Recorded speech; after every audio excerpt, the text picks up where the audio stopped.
The blue waters of Kepler 442b sparkled under the light of three suns, but Admiral Thisara couldn't enjoy the beauty anymore.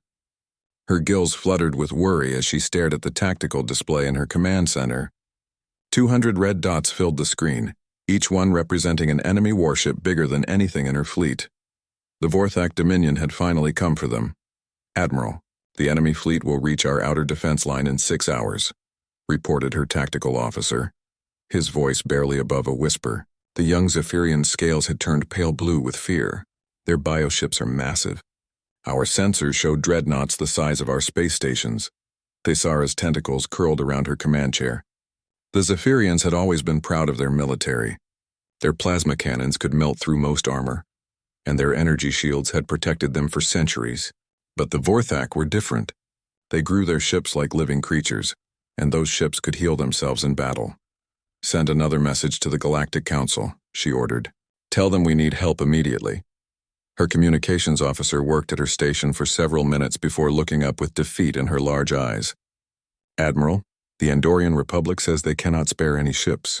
The Crystalline Federation claims their fleet is needed elsewhere. Even the trade union refuses to help." The bridge fell silent except for the soft humming of the ship's systems. Everyone knew what this meant. The great powers of the galaxy would not risk their fleets to save one Zephyrian colony, no matter how important it was to them. "Keep trying," Thisara said firmly. "Someone out there must be willing to help." Hours passed. The Vorthak fleet grew larger on their screens with each passing minute. The bioships looked like giant sea creatures swimming through space, their organic hulls pulsing with internal light. Some were covered in what looked like scales. Others had long tentacles that could grab and crush smaller vessels. "Admiral," the communications officer suddenly perked up. "We're getting a response from... I've never heard of them before. They call themselves humans. They say they're sending military assistance." Thisara felt a small spark of hope. "How many ships are they bringing?" The officer checked her readings twice before answering. "They say 12 ships, Admiral." The hope died quickly. 12 ships against 200? It was a kind gesture, but it wouldn't change anything. Still, Thisara had to try everything. "Tell them we're grateful for any help," she said. "Send them our tactical data so they know what they're facing." Lieutenant Korath, her second-in-command, swam closer to her chair. His voice was quiet so the crew couldn't hear. "Admiral, should we tell them how hopeless this is? 12 ships won't even slow down the Vorthak." "These humans are brave enough to try," Thisara replied. "The least we can do is give them the information they need." The next few hours crawled by like days. The Vorthak fleet continued its approach, and their bioships began to spread out in attack formation. Some of the larger vessels started glowing brighter, which meant they were charging their bioplasma cannons. "Admiral, we're detecting the human fleet on long-range sensors," the tactical officer reported. "They're small." Thisara looked at the display. 12 tiny dots had appeared on the edge of their sensor range, moving toward them at high speed. Compared to the massive Vorthak bioships, they looked like minnows swimming toward a school of sharks. "What class of ships are they?" she asked. "According to their transmissions, they have destroyers and frigates. The largest one calls itself a cruiser." The officer paused. "Admiral, their entire fleet could fit inside one of our carriers." Murmurs spread around the bridge. Even the smallest Vorthak dreadnoughts were 10 times bigger than what the humans were bringing. What could such tiny ships possibly do? "They're either very brave or very foolish," Lieutenant Korath whispered. The Vorthak seemed to notice the approaching human fleet too. Thisara's sensors picked up increased bioneural activity from the enemy ships. The Vorthak communicated through a shared consciousness that connected all their vessels. Right now they were probably laughing at the pathetic rescue attempt. "Admiral, we're receiving a transmission from the human fleet commander," the communications officer announced. "Put it through." The main screen flickered and showed a bipedal creature with pale skin and dark hair. The human wore a blue uniform with metal decorations on it. Her eyes were small compared to Zephyrian standards, but they looked calm and focused.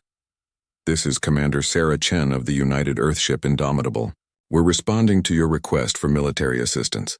Please transmit all available tactical data on enemy positions and capabilities." Thisara was surprised by how steady the human's voice sounded. Most species would be nervous facing such impossible odds. But this Commander Chen seemed completely relaxed.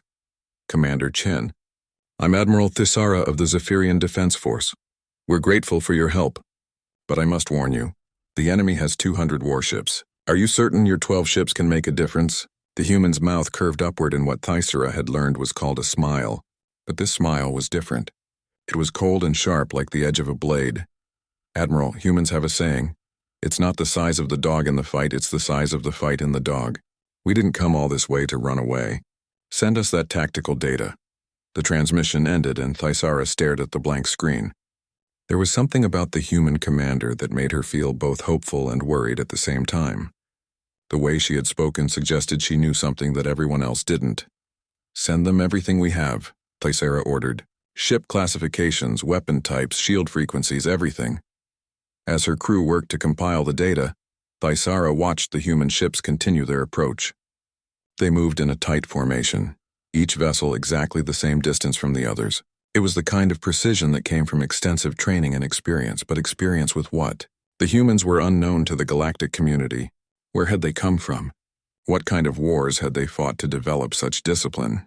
Data transmission complete, Admiral, her communications officer reported. The humans acknowledge receipt. On the tactical display, the Vorthak fleet was now only 2 hours away from the planet. Their bioships had begun to pulse with a darker energy, which meant they were preparing for battle. Soon they would be in range to begin bombarding the planet's surface. The 12 human ships continued their steady approach, heading directly toward the center of the Vorthak formation. It looked like they planned to attack head-on, which was either the bravest or most foolish thing Thisara had ever seen. All ships, prepare for battle, she announced to her fleet. We'll support the humans as best we can.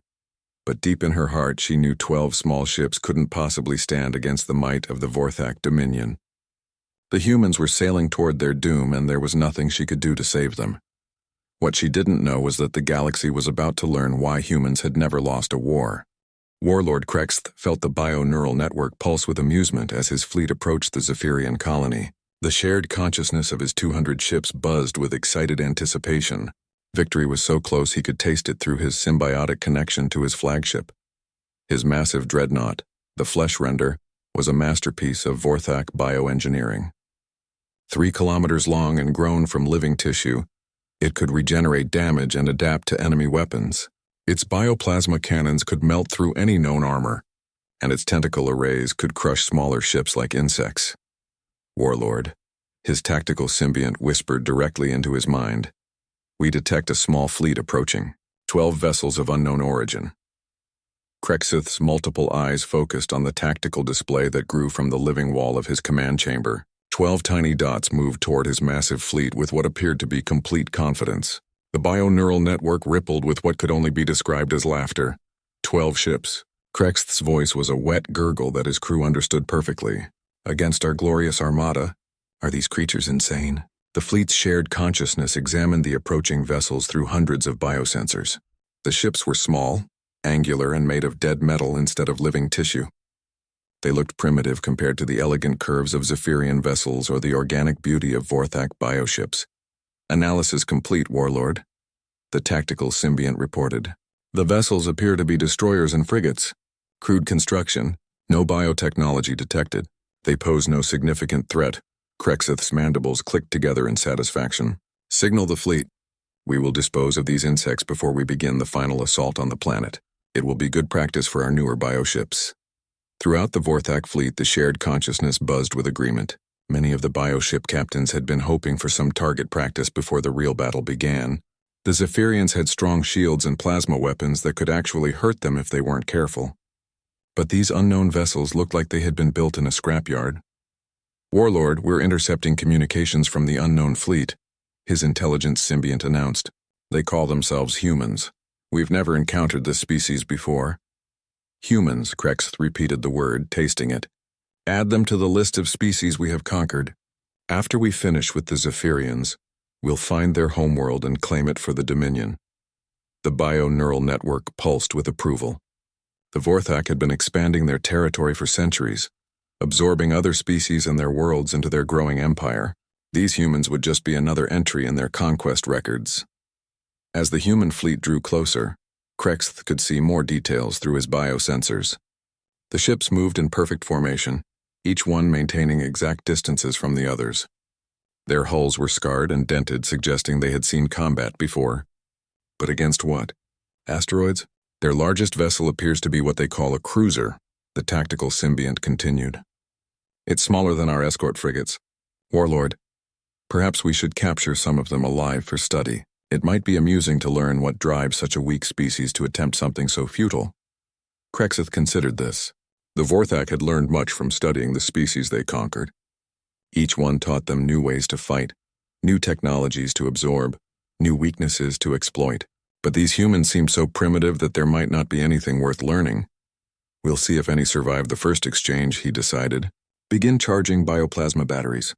All ships prepare for combat. Throughout the fleet, massive bioships began to glow as they prepared their weapons. Bioplasma was one of the most destructive forces in the galaxy, capable of eating through shields and armor like acid through paper. The concentrated fire of 200 ships would turn those 12 human vessels into glowing vapor in seconds. Krexith felt the anticipation building through the bio-neural network. His younger captains were excited for their first real battle, even if it would be over quickly.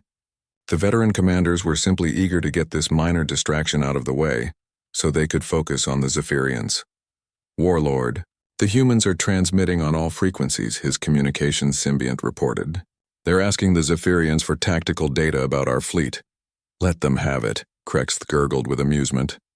All the information in the galaxy won't help them now. Their doom approaches on bio-enhanced wings. He watched as the human ships continued their steady advance. They showed no signs of fear or hesitation. They didn't even try to spread out or take evasive action. They just kept coming in that tight formation, heading straight for the center of his fleet. Brave but stupid, he muttered. The galaxy is full of species who think courage can overcome superior numbers and technology. The bio-neural network shared his contempt. Every Vorthak warrior knew that victory belonged to the strong, and strength came from size, numbers, and bio-enhancement. These humans had none of those advantages. Sir, the humans are increasing speed, his tactical symbiont noted. They appear to be preparing for a direct assault on our center formation. Krexth's laugh was a wet, bubbling sound that made his crew's symbiotes shiver. A direct assault? 12 ships against 200? Even the bravest Zephyrian admiral wouldn't attempt something so foolish. Signal all ships, he ordered. When the humans enter weapons range, we will demonstrate the power of the Vorthak Dominion. Fire everything. Leave nothing but debris. The massive bioships began to arrange themselves in a battle formation that had never failed them. The largest dreadnoughts formed the center, their bioplasma cannons ready to deliver devastating volleys. Smaller cruisers and destroyers spread out to the sides, ready to catch any ships that tried to escape the killing field.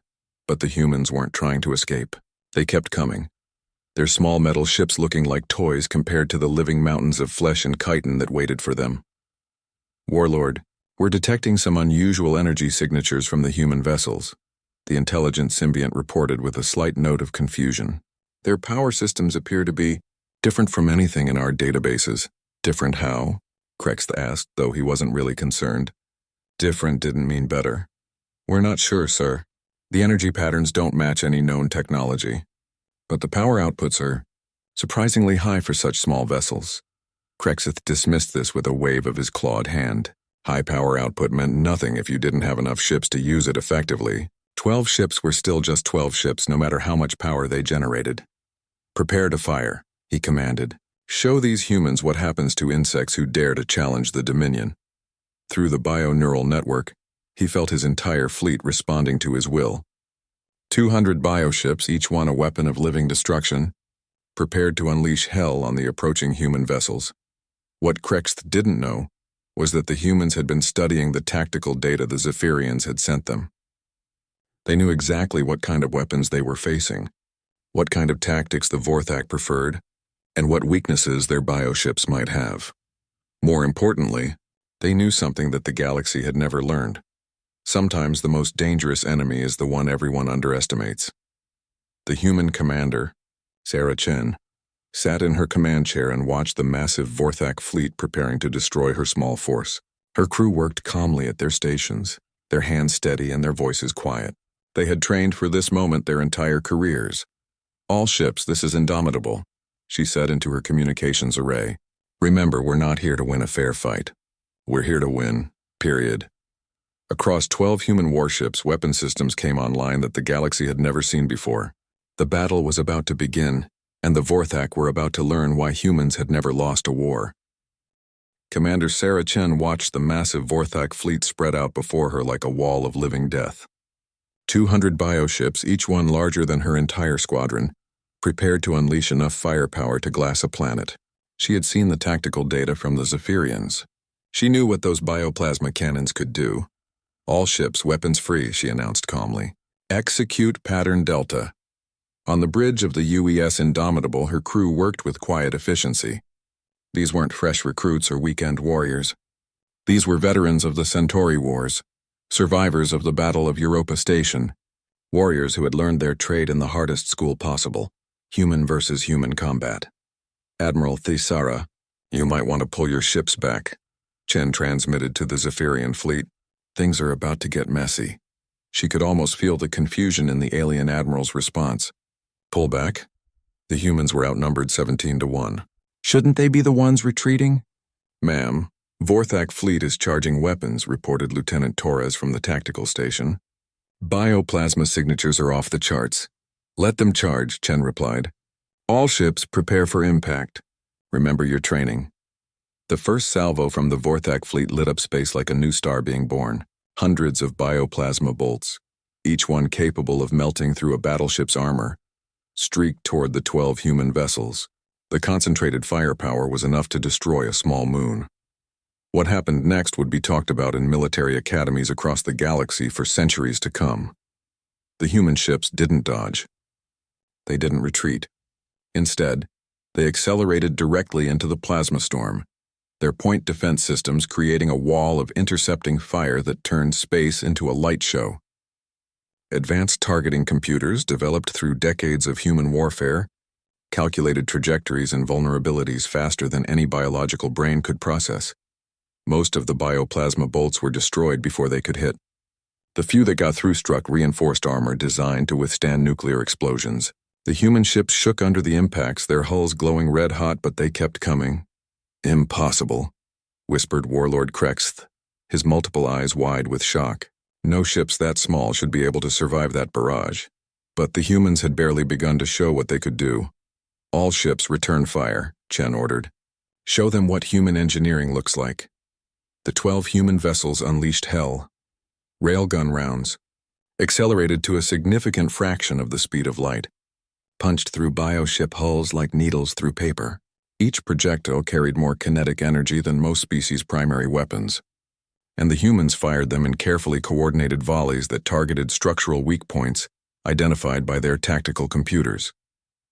Nuclear-tipped missiles, guided by AI systems that could think faster than most organic minds, weaved through defensive fire and detonated against bioship armor. The explosions weren't just destructive. They were carefully tuned to disrupt the bio-neural networks that connected Vorthak ships to their fleet consciousness. Particle beam weapons, powered by compact fusion reactors that other species considered too dangerous to mount on warships, carved through living tissue like surgical instruments wielded by surgeons of destruction.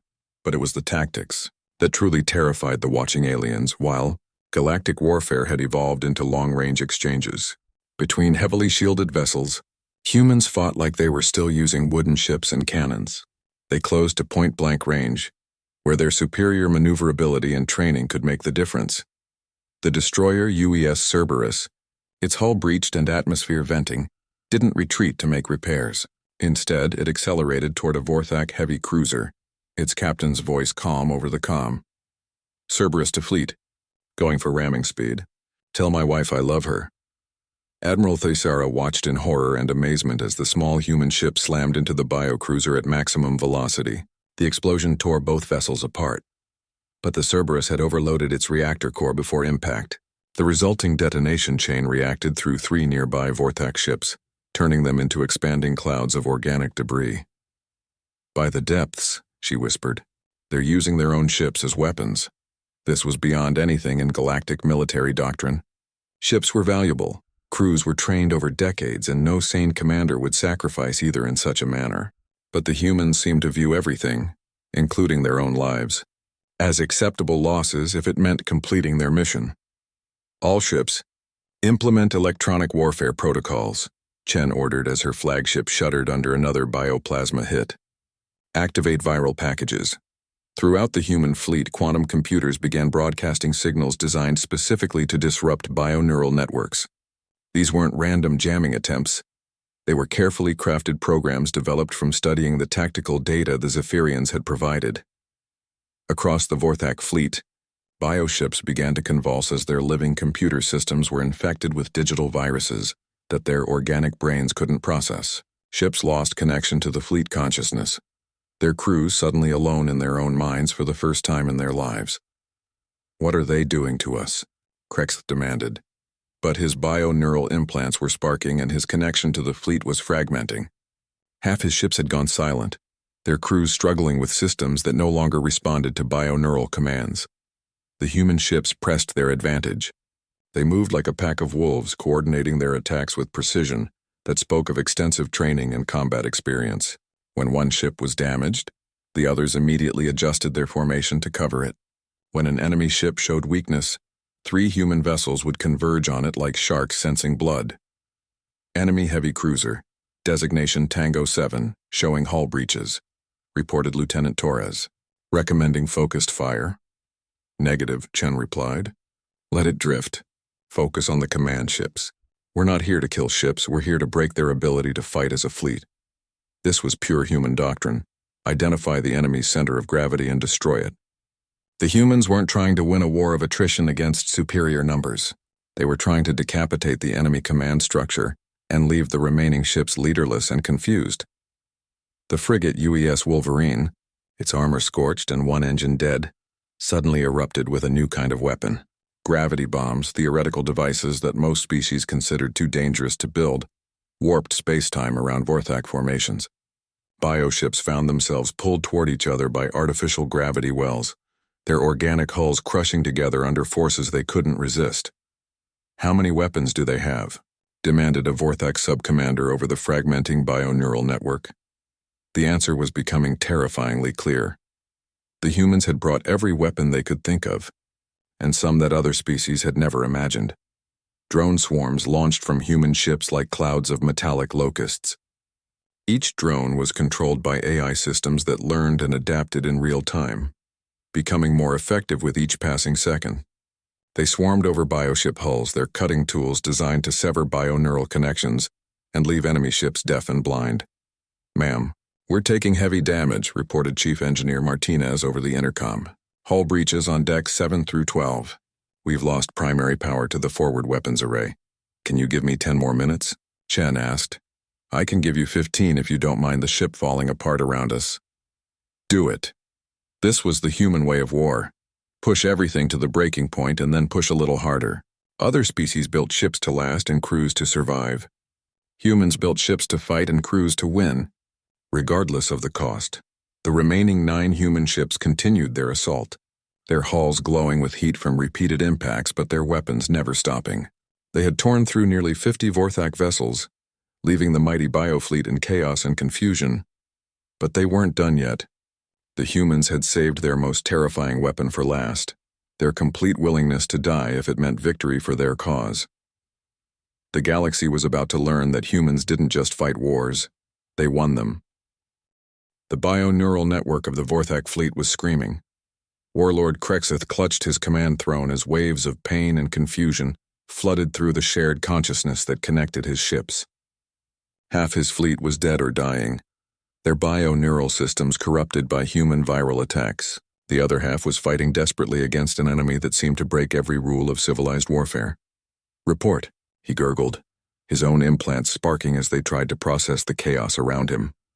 "Warlord, we've lost contact with 63 vessels," his tactical symbiont replied, its mental voice weak and distorted. "Enemy electronic warfare is disrupting our bioneural links. Ships are operating independently." This was a nightmare scenario for the Vorthak. Their entire military doctrine depended on the shared consciousness that allowed hundreds of ships to fight as a single organism. Without it, they were just individual vessels facing an enemy that seemed to think faster, move quicker, and fight harder than anything they had ever encountered. "How many human ships remain?" Krex demanded. 8, sir, but..." The symbiont hesitated, Sir, they're not fighting like any species we've encountered before. Through the fragmenting bio-neural network, Krex could see what his subordinate meant. The remaining human ships were moving through his fleet like predators through a herd, striking at weak points and vulnerable systems with surgical precision. They didn't fight to survive. They fought to kill, even if it meant sacrificing themselves in the process. The destroyer UES Mongoose had lost most of its armor and was venting atmosphere from dozens of hull breaches, but it continued to pour railgun fire into a Vorthak dreadnought. Its captain's voice came over the human tactical network, calm despite the fact that his ship was clearly dying. Mongoose to fleet. I've got a clear shot at their command node, going for broke. Admiral Thesara watched from her flagship as the human destroyer accelerated toward the massive bioship, its remaining weapons blazing. The Vorthak vessel tried to bring its defensive tentacles around to crush the smaller ship, but the human captain had timed his approach perfectly. The Mongoose slammed into the dreadnought's bio-neural command center and detonated its remaining nuclear warheads. The explosion tore through the giant ship's nervous system, leaving it brain-dead and drifting. The destroyer was vaporized in the blast, but it had taken one of the largest enemy ships with it. "They're insane," whispered Lieutenant Korath on the Zephyrian bridge. Brave but completely insane. But Admiral Thesara was beginning to understand. The humans weren't insane. They were something far more dangerous. They were utterly committed to victory, regardless of the personal cost. Every human ship, every human life was just another weapon to be used in service of their mission. Commander Chen's voice cut through the chaos of battle, as calm as if she were discussing the weather. All ships, implement Protocol 7. Target their bio-neural transmission nodes. The remaining 7 human vessels began moving with even greater coordination, if such a thing was possible. They had identified the organic communication relays that allowed Vorthak ships to share information, and they began systematically destroying them with focused particle beam attacks. Each relay that died left more enemy ships isolated and confused. The mighty Vorthak fleet, which had conquered dozens of worlds through superior coordination and shared consciousness, was being turned into a collection of individual vessels that couldn't communicate with each other. "Sir, the humans are deploying some kind of new weapon," the tactical symbiont reported. "Energy signatures are unusual." Krexith watched in growing horror as the human ships began launching what looked like small metallic spheres. The spheres drifted through space seemingly aimlessly, but there were hundreds of them spreading throughout his fleet. "Proximity mines," Chen announced over the human tactical frequency. "Nuclear cores with gravitational triggers. Any bioship that gets within 100 meters will have a very bad day." The spheres were indeed mines, but not like anything the galaxy had seen before. They were controlled by quantum computers that could distinguish between human and alien ships, and they used artificial gravity fields to detect approaching vessels. When a Vorthak ship came too close, the mine would detonate with the force of a small sun. The first explosion took out a cruiser that was trying to flank the human formation. The second destroyed 2 frigates that were moving in to support their larger ships. Within minutes, the space around the battle had become a minefield that only the humans could navigate safely. "They're turning space itself into a weapon," breathed Admiral Thesara. She had studied military history her entire career, but she had never seen anything like this. The humans weren't just fighting a battle, they were reshaping the battlefield itself to give them an advantage, but it was their next move that truly demonstrated the difference between human warfare and galactic military doctrine. "All ships, prepare for coordinated assault," Chen commanded. "Target the flagship. We're going to cut off the head of this snake." The 7 remaining human vessels suddenly changed their attack pattern. Instead of continuing to strike at targets of opportunity, they began converging on Krexith's massive dreadnought. Their approach was carefully coordinated, with each ship taking a different vector to avoid mass defensive fire. "Defend the warlord," transmitted the bio-neural network, but the order was fragmented and confused. Too many ships had lost their connection to the shared consciousness, and those that remained couldn't coordinate effectively. The human ships came at the flesh render from multiple directions, their weapons blazing.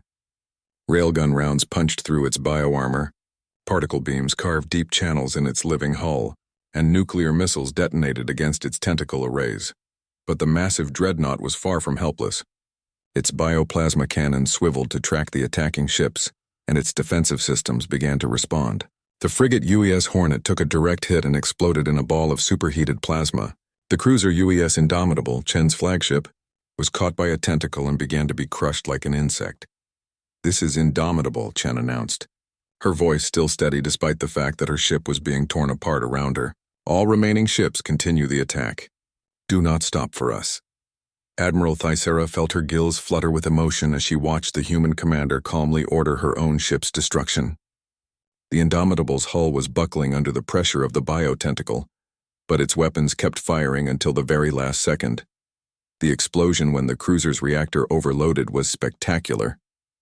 It tore through the dreadnought's tentacle and left a gaping wound in its side. Commander Chen and her crew were gone, but they had opened the way for the remaining ships to strike at the flesh render's vital organs.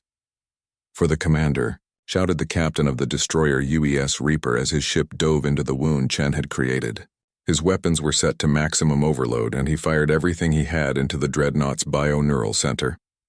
The flesh render convulsed as its nervous system was shredded by human weapons. Krex felt the bio-neural network collapse entirely as his flagship's brain died around him. The shared consciousness that had connected his fleet for centuries went silent, leaving 200 Vorthak ships suddenly alone and afraid. "Warlord," his crew called out, but Krexith could barely hear them over the sound of his dying ship. The humans had done the impossible. They had killed a bio-dreadnought with ships a fraction of its size, but they still weren't done. The 5 remaining human vessels, battered and burning but still fighting, began broadcasting a signal on all frequencies. It was a simple message, transmitted in every language in their databases. "This is the human fleet.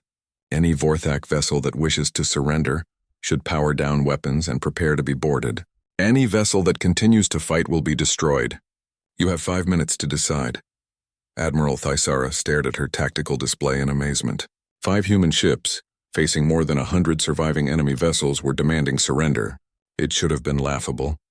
But something had changed in the Vorthak fleet. Without their shared consciousness, without their command structure, the individual ships seemed lost and confused. They had been trained to fight as part of a greater whole, not as independent units, and they had just watched 5 tiny human ships destroy their most powerful dreadnought and kill their supreme commander. The first Vorthak ship powered down its weapons 60 seconds later, then another, then 10 more. The humans had won an impossible victory, but they had paid a terrible price for it. 7 of their 12 ships were gone, and the survivors were barely holding together. Yet they had done something that would echo through galactic history. They had proven that sometimes the willingness to sacrifice everything for victory was more powerful than any weapon. The silence in space was deafening. Admiral Thyssera stared at her tactical display, hardly believing what she was seeing. The mighty Vorthak fleet, 200 bioships that had seemed unstoppable just hours ago, was surrendering to 5 battered human vessels. The enemy ships drifted powerless in space, their weapons dark and their bio-neural network silent. Of the 12 human ships that had answered her desperate call for help, only 5 remained operational. The others were debris fields drifting among the wreckage of their enemies, their crews buried in the cold vacuum of space. "Admiral," her communications officer said quietly, "the human fleet commander is requesting permission to come aboard." Thyssera nodded, still trying to process what she had witnessed. "Grant permission. Full honors." An hour later, she met the new human commander in her flagship's main docking bay. The human was younger than Commander Chen had been, with short brown hair and eyes that seemed older than her years. Her uniform was singed and her face was streaked with soot, but she stood straight and proud. "Admiral Thyssera," the human said, offering a crisp salute. "I'm Lieutenant Commander Maria Santos, now commanding what's left of our task force. I'm here to discuss the terms of the Vorthak surrender." "Commander Santos," Thyssera replied, returning the salute. "First, please accept my deepest condolences for your losses. Your people died as heroes." Santos nodded, her expression grave. "They died doing their job, Admiral. That's what they would have wanted." As they walked through the corridors of the Zephyrian flagship, Thyssera couldn't help but study the human officer. There was no arrogance in her demeanor, no boasting about the impossible victory. She spoke about the death of 7 ships and hundreds of crew members as if it were simply the cost of doing business. "Commander, I must ask," Thaisara said as they entered her ready room. How did you do it? How did 12 ships defeat a fleet of 200? Santos accepted the offered seat and was quiet for a moment, as if choosing her words carefully. Admiral, may I ask how long your people have been spacefaring? Nearly 3,000 years, Thaisara replied with pride. We've been exploring the galaxy since before most species had developed writing. And in all that time, how many wars have you fought? The question puzzled Thaisara. Wars?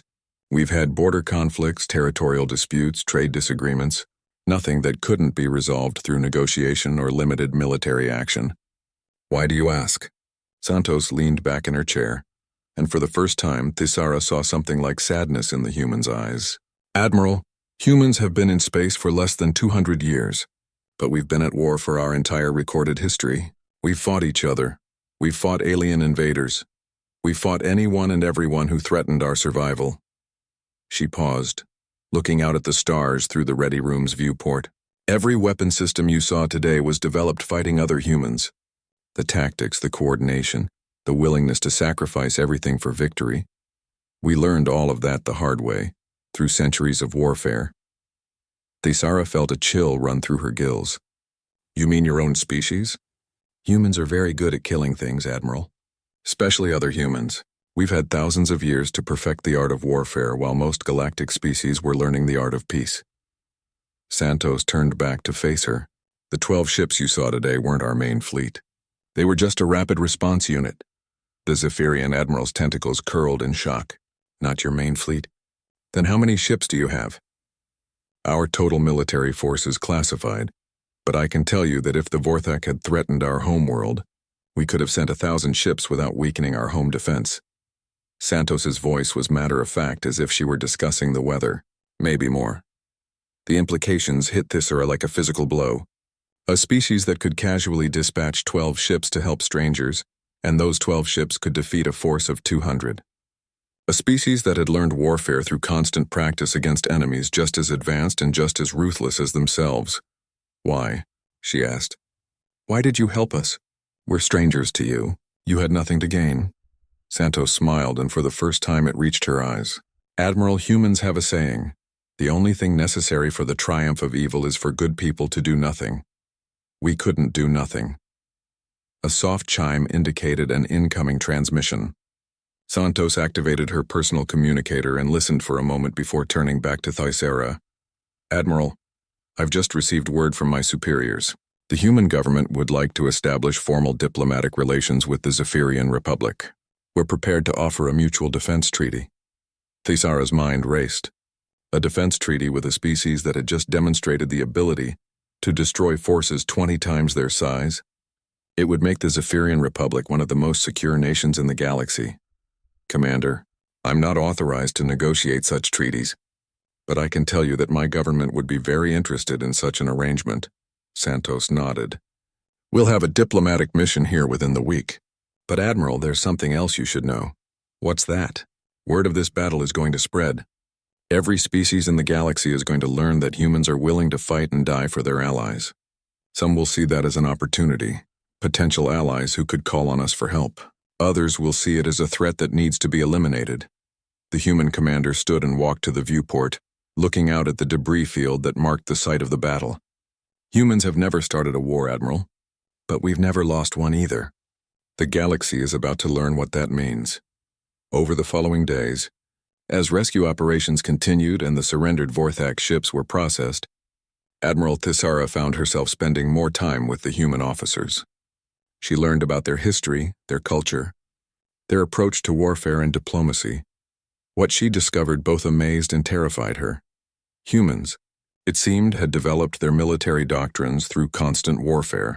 They had fought wars of survival against alien invaders, wars of ideology against their own kind, and wars of necessity against hostile environments. Every aspect of their military was designed around a single principle: winning at any cost. They built their ships to fight, not to last. They trained their crews to die, not to survive. They developed weapons that other species considered too dangerous or too immoral to use. And they did all of this with a casual efficiency that suggested it was perfectly normal behavior. The thing you have to understand about humans Commander Santos explained one evening, as they shared a meal, is that we've never had the luxury of limited warfare. When we fight, it's usually because someone is trying to wipe us out completely. That makes you very good at winning wars, but it also makes you very dangerous to be around. The final tally of the battle was staggering. The Vorthak had lost their entire fleet, 63 ships destroyed outright. The rest surrendered and their crews taken prisoner. The humans had lost 7 ships and nearly 2,000 crew members. By any mathematical calculation, it should have been impossible. But as news of the battle spread through galactic communication networks, Admiral Thisara began to understand the broader implications. Species that had been considering aggressive expansion suddenly found excuses to focus on internal development. Border disputes that had simmered for decades were quietly resolved through negotiation. Trade routes that had been threatened by pirates suddenly became safe as criminal organizations decided to find less dangerous professions. The galaxy had learned that there was a new player in the game, and that player followed very different rules. A week after the battle, as the human diplomatic mission arrived to begin formal negotiations, Admiral Thisara received a priority transmission from the Galactic Council. The same council that had refused to help when the Vorthak threatened her world. Admiral Thisara, the council president said, his multiple eyes showing obvious concern. The council would like to request an introduction to these humans. We believe it would be beneficial for all parties to establish formal diplomatic relations. Thisara allowed herself a small smile as she composed her reply. I'll pass along your request, Mr. President. But you should know, humans are very selective about their friends. They seem to prefer allies who are willing to stand and fight rather than those who prefer to stay safely on the sidelines. As she ended the transmission, she looked out at the human ships still orbiting her world. Small, battered, but undefeated, they had come to help strangers and had paid a terrible price for their compassion. But they had also sent a message that would echo through the galaxy for generations to come. Humanity had arrived on the galactic stage, and the universe would never be the same.